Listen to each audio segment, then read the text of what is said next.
pouvons-nous dire que Kiev est dans la tourmente ou alors est en train de vivre une certaine chute, pouvons-nous le dire, alors, ou alors c'est plutôt assez précoce de le mentionner, tout simplement. Il faut se souvenir de différentes opérations de barbouzerie quand ils ont assassiné, par exemple, la fille d'Alexandre Dugin, Daria Dugin, donc, ou Dugina, comme on dit en russe. Quand on a assassiné cette jeune fille, c'était à la fois un acte terroriste, en même temps, c'est une façon de dire, bon, ben, on va vous attaquer directement, on va pas des coups fourrés. La même chose sur le pont qui avait été bombardé en Crimée, c'est un acte terroriste, évidemment, c'est pas un acte de guerre, on est dans des coups fourrés. Donc quand on en arrive à faire ce genre d'opération, c'est que sur le plan militaire, c'est compliqué. Ensuite, on se souvient qu'il y a un hélicoptère avec un ministre à l'intérieur tout de même, hein, qui est tombé dans des circonstances extrêmement douteuses. On ne sait pas ce qui s'est passé, les questions restent ouvertes, sachant qu'effectivement l'État ukrainien était quand même un État de corruption extrêmement violent et avancé, des recordman de corruption mondiale. Ça, c'est une chose qui compte, mais se demander si effectivement le bateau coule, oui, on peut se poser la question, mais j'ai envie de dire une chose essentielle. Dans une guerre, ce qui a apporté le plus, et moi je reviens toujours à la Seconde Guerre mondiale pour situer les choses. Lorsque les nazis s'effondrent en 43, en février 43, le 2 février pour être précis, lorsqu'ils perdent face à Stalingrad dans une ville complètement détruite, hein, mais la résistance existait.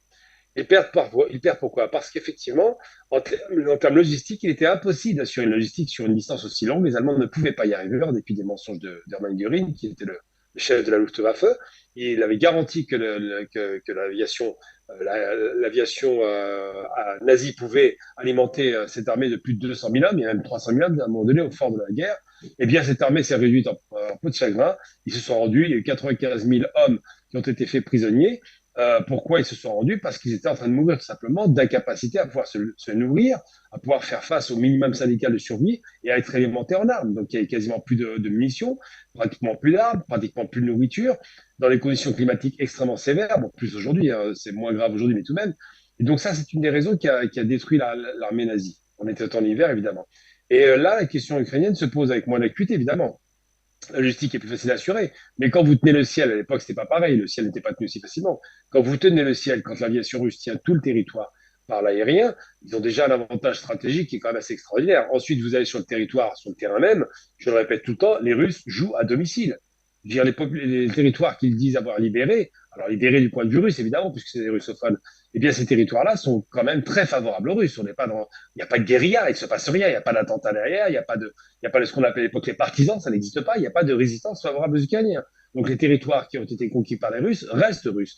Et c'est difficile de convaincre des populations qui ont quand même subi pendant 8 ans des agressions, des bombardements, une humiliation, le refus de parler leur langue. Enfin, il y a eu beaucoup d'ostracisation par rapport aux populations russophones. Évidemment, c'est difficile de les convaincre aujourd'hui qu'il faut retourner dans un giron ukrainien qui sera un paradis sur Terre avec des néo-nazis qu'on a oubliés mais qui ont existé.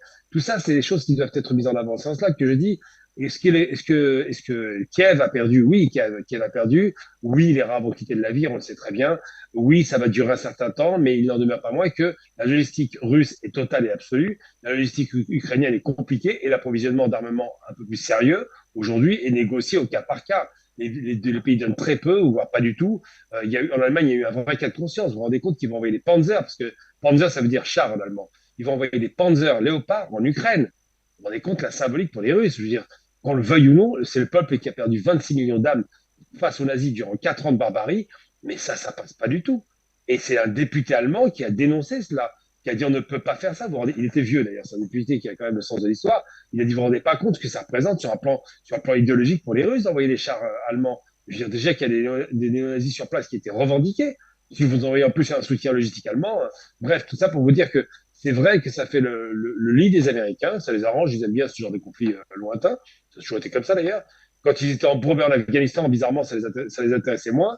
Aujourd'hui, ils espèrent que la Russie subisse un nouvel Afghanistan, sauf que, il faut le répéter pour conclure mon propos, la Russie de 89, quand elle chute face ce qu'on appelait les Freedom Fighters, donc les combattants de liberté américains, là, qui étaient des Afghans, qui sont venus par la suite Al-Qaïda d'ailleurs, eh bien, ces fameux combattants de la liberté avaient pour eux une chose, c'est que la population était totalement anti-russe, anti-bolchevique, pour être précis, anti-soviète.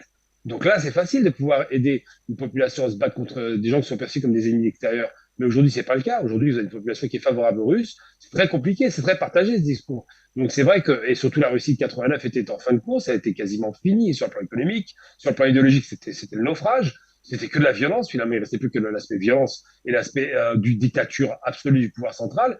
Aujourd'hui, on n'est pas là-dedans. Je veux dire, les Russes sont très favorables à la direction politique russe, qu'on le veuille ou non. Je veux dire, Poutine a été soutenu pour 95% dans un sondage qui a été fait par l'Institut anti-Poutine, il faut le rappeler. Donc le sondage a quand même un peu plus de valeur. Et bien cet institut a reconnu que les Russes étaient clairement derrière leur chef de guerre, qui n'est pas seul d'ailleurs. Quand il échoue Poutine, c'est réducteur. Il y a Poutine et tout son état-major et la Douma, enfin il y a du monde qui est derrière. Hein. C'est pas seulement Poutine. Si Poutine tombe demain, la guerre ne s'arrêtera pas. Hein. Et bien là, c'est des questions qui sont ouvertes, mais je pense effectivement que sur la partie ukrainienne, quand on voit le niveau de panique de Zelensky qui va mendier les armes en Occident parce qu'il se rend bien compte qu'on s'est foutu de lui, on l'a poussé à la guerre et à l'arrivée, mais il n'a pas de soutien. Vous vous rendez compte qu'ils sont en train de négocier pour la quantité de chars. S'ils voulaient vraiment aider Zelensky, d'abord, ils envoient massivement 2 ou 3 000 chars. Ensuite, ils leur redonnent une aviation. Et là, ça inverse le cours de la guerre. On ne donne pas l'aviation, très peu de chars. Les conséquences vont être fâcheuses pour lui, mais c'est déjà fini. Et c'est ici que nous refermons cette première thématique, chers invités, chers téléspectateurs. Afrique Média, le monde, c'est nous.